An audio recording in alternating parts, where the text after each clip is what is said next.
And I have to say, it is soul to soul. It's heart to heart. It's breath to breath.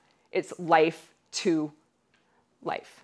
It's not really parent to child. Yes, that's the role. Yes, simultaneously we're in a human body, but it is soul to soul. It's not really doctor to patient, lawyer to client, cashier to customer. It's soul to soul. And we as a family, this has been one of our main themes. We use visual cues. I'll kind of throw in the vehicles as I go. In our kitchen on yellow paper, because I like yellow for many reasons. Lightening up, meaning loosen up. Light, meaning light that we all are. So I use yellow here. We have blurbs. So if we've talked about soul to soul as a family in a family discussion, another vehicle, then up it goes on the kitchen cabinet. We have about 30 right now, and they're interchangeable.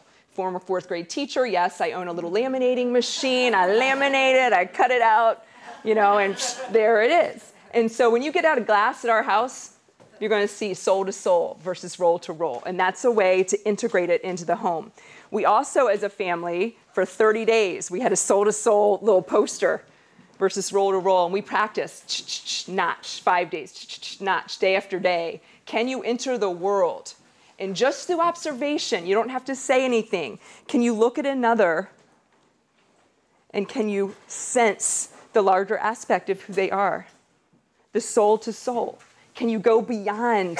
You don't need to know where they got their degree. You don't need to know what they do. That's it. Just that presence to presence. And after 30 days, I tell you what, I had my little, they were young when we started this. We'd walk into preschool. There's a roofer. Mom, there's another one. There's a soul. The nanny and the kid, there's a soul. Just kind of getting them used to it. Doesn't happen overnight, but you get used to them opening to that type of reality. I had my first conscious soul-to-soul experience. I'm sure I'd had many when I was younger, but it's one that really catapulted me into that being more the lens through which I saw the world. I was walking by Northwestern University near where I live, my beautiful Evanston, like we just talked about before the talk started. And I was feeling open and high that day. It was a gorgeous spring day, and I happened to look over, and there was a lawn care worker across the street. Suddenly, I dropped into that space, that absolutely ecstatic space, where waves, just stopped as I observed him, waves of energy up and down my body, a very breathless feeling in the diaphragm, my eyes pricked with tears, my scalp was tingling. No words could have formed, there were no words, as I sensed the oneness that was the lawn care worker in me. No delineation, just pure energy. He didn't even know. He didn't need to know. When you're in that space, he knows. I didn't run over and say, guess what? When it was over, I just had the most amazing nirvanic, ecstatic experience, and you were the center of it. You know there's no need to even share that in that way. I could barely get home. It was just unbelievable. And once that gateway opens, as I'm sure it has for many of you, it happens everywhere. Dominic's, so many soul-to-soul experiences. Waiting, just calmly present, looking at the bagger one day, I saw the whole universe floating around him. In my mind, the trees, the sun, he was all of it. I was all of it. Dominic's on Green Bay Road in Evanston was pulsating with such oneness and love. Again, just sign my credit, sign the thing and just try and get out of there because it takes you to that whole other space. I'm a big bike rider. If I can go all the way from Wilmette to Oak Street Beach, I do. It's where I dance with my spirit, or I've got little places and rocks. My kids tease me because I share this with them. That's part of it. It's not just mom rides her bike for exercise. No, mom rides her bike for her soul because she loves it. And I stop, and in Rogers Park Beach, I do dolphin dives. In September, it was all I could do. That water's so warm to get my work done. And get down to my favorite spot on Rogers Park Beach and do dolphin dives up and down, because that's my spirit. And I want to model that for my children. One day I was riding my bike, and I like the quiet too. I wanted to get down there. There was jackhammers going on the street leading to the beach. And my first thought was, I just got down here.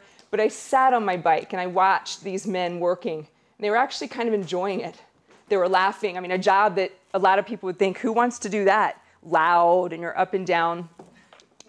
I did my little walk, sat on a bench, and all of a sudden it must have been a lunch break because one of the men came down and just very close to me stood at this Lake Michigan, and the waves were rolling in just so gently. And he took out a cigarette and he began smoking. Dropped into that space again. No differentiation between him and myself. It was total oneness, the greatest ecstasy I have ever known. Just observing him and sharing this space and what is behind this space. That's what we drop into. So that's my jackhammer man. But part of my work as a soul nurturer has been the courage to really come out and to be myself. And it's amazing. I'll just write that jackhammer story just like I shared it with you. It's amazing the people that are ready, that are willing, that are interested, and that or just need an example that we can all be of kind of turning it on and allowing that type of experience to occur.